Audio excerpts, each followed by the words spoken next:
আজকের যুগে স্ত্রী শিক্ষার প্রয়োজনীয়তার কথা আর বিশদভাবে বলার অপেক্ষা রাখে না। আজ এই সাম্য মৈত্রীর নব্যযুগে মেয়েদের সমাজের পর্দার আড়ালে একঘরে করে রাখা অর্থহীন। আজ শিক্ষা সংস্কৃতির সর্বস্তরে সময় এসেছে। মেয়েদের আজ পুরুষের সাথে কাঁধে কাঁধ মিলিয়ে চলতে হবে। তার জন্য চাই শিক্ষা, চাই জ্ঞান। থামোতে ছোকরা, শিক্ষার জ্ঞান দিলে কি গুবরে পোকা বাকি হয়ে যাবে? আর স্কুল কলেজে গেলে মেয়েরা হেসেল খেলবে কি করে? বাড়ির বাচ্চাদেরই বা কি করে সামলাবে? আর লেখাপড়া শিখে হবেটাই বা কি? মেয়েরা তো আর অফিসে গিয়ে কলম পিষতে যাবে না। সেটা অবশ্য একটা ভাবার ব্যাপার। কে বলতে পারে আগামী দিনে দেশের আর্থসামাজিক পরিস্থিতি কোন দিকে যাবে? আমাদের ঘরের মা বোনেদের হয়তো অর্থ রোজগারের জন্য সংসার চালানোর তাগিদে পথে নামতে হবে। তাই তো। হয়ে গেল। তাহলে তো আর দেশটা উচ্ছন্নে যেতে বেশি বাকি রইল না। না কি হে বলো তলাপাত্র? ছি ছি ছি ছি ছি ছি, মেয়েরা কিনা শেষ পর্যন্ত অর্থ রোজগার করতে পথে নামবে? এই যে ঘোর অনর্থ, একেবারে অশাস্ত্রীয় ব্যাপার। ছি। শাস্ত্র আমিও একটু আধটু জানি কাকাবাবু। এই তো ঘনশ্যাম এসে গেছে, এইবার নিশ্চিন্ত। এসো বাবা, তুমিই বলো কি করা উচিত। নমস্কার চৌধুরী মশাই। নমস্কার কাকাবাবু। নমস্কার নমস্কার। হ্যাঁ, যে বলছিলাম,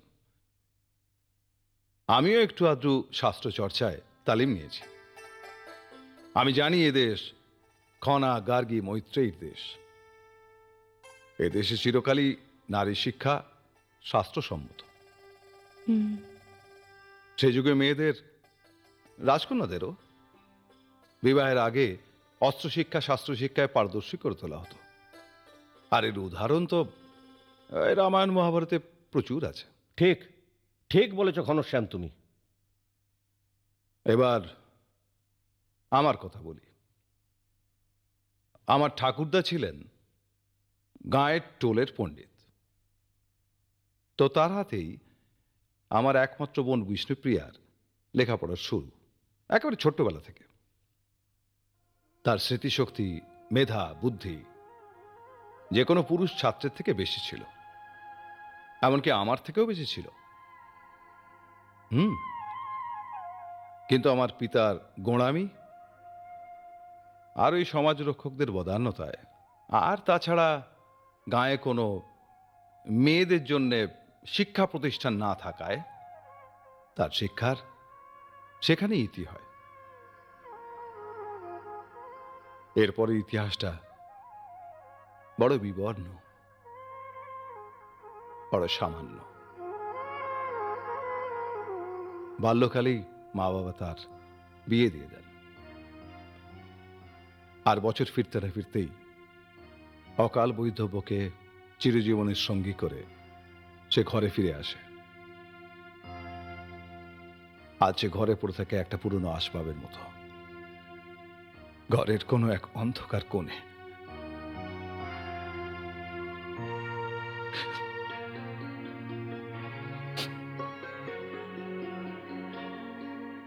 বিষ্ণুপ্রিয়া আমার বোন, আমার একমাত্র বোন। সেই বিষ্ণুপ্রিয়ার জীবনটা নষ্ট হয়ে গেছে আমি জানি। তাই এই গাঁয়ের আর কোনো ঘরের কোনো বিষ্ণুপ্রিয়ার জীবন যেন এইভাবে নষ্ট না হয়। তাই আপনাদের সবার কাছে আমি একান্ত অনুরোধ করছি, সবার কাছে।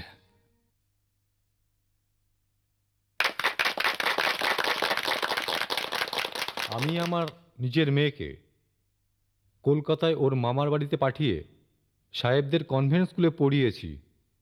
আমি জানি গায়ের মেয়েদের স্কুলের উপযোগিতা, তা আমি এখন উপলব্ধি করতে পেরেছি। এখন দরকার গণচেতনা। অগরবাবু বলুন হুজুর। মেয়েদের স্কুল হবেই, যা টাকা লাগে আমি দেব। সাধু সাধু সাধু। আপনারা কেউ যাবেন না, সকলের জন্যই একটু জলখাবারের আয়োজন আছে। তবে তার আগে একটু গান বাজনা হবে। এখন সঙ্গীত পরিবেশন করবেন আমাদের গ্রামেরই শিল্পী নিখিল মুখোপাধ্যায়।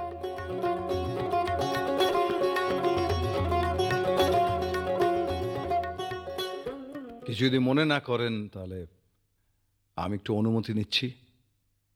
জরুরি কাজ আছে, তাই আমায় যেতে হবে। চলে যাবে? হ্যাঁ। তাহলে বেশ, এসো। আচ্ছা, আসি। হ্যাঁ, নমস্কার। আসছি। শুনলে ভালো বললেন না? সৌদামিনী, হ্যাঁ। একটা কথা ছিল। আসি ভাই, আসি।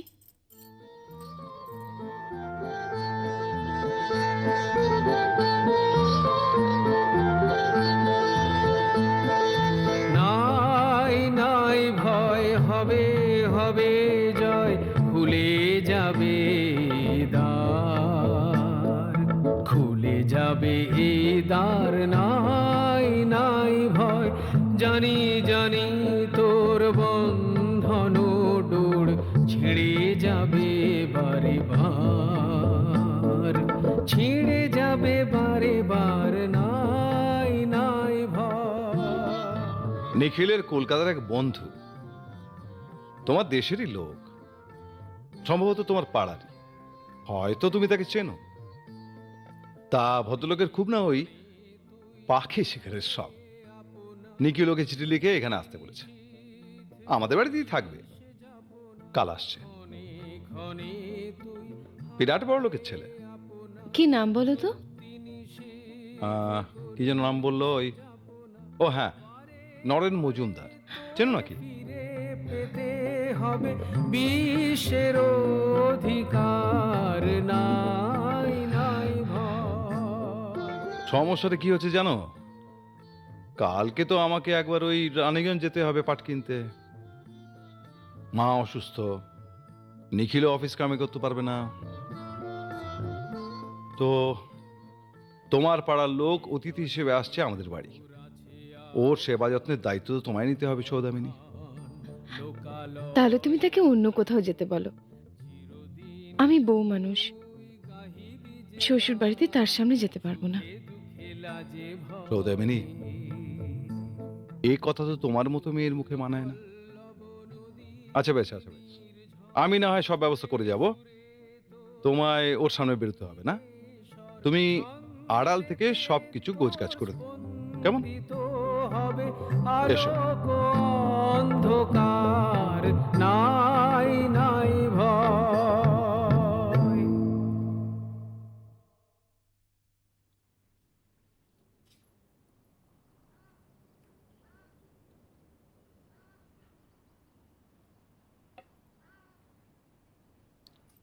আচ্ছা, এবারই বড় বউ যে একবারও বেরোলো না। আমাদের বড় বৌদির আবার ভারী লজ্জা। নইলে তিনিই তো আজ রান্নাঘরে গিয়ে আপনার জন্য সব কিছু রান্না বান্না করলেন, গুছিয়ে গাছিয়ে দিলেন। লজ্জা করে কম খাবেন না কিন্তু ঠাকুরপো। দিদি তাহলে ভারী রাগ করবেন কিন্তু, বুঝেছেন? আমার কাছে তার আবার কিসের লজ্জা?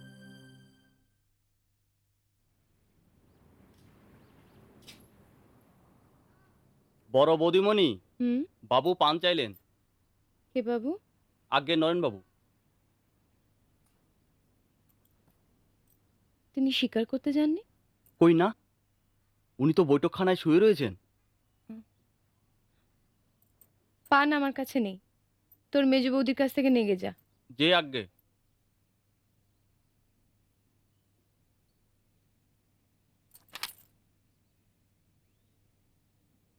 জানো তো জেঠিমা, হুম, পাশের ঘরে বাপির বন্ধু যে কাকুটা এসছে না, সে বলল কি জানো?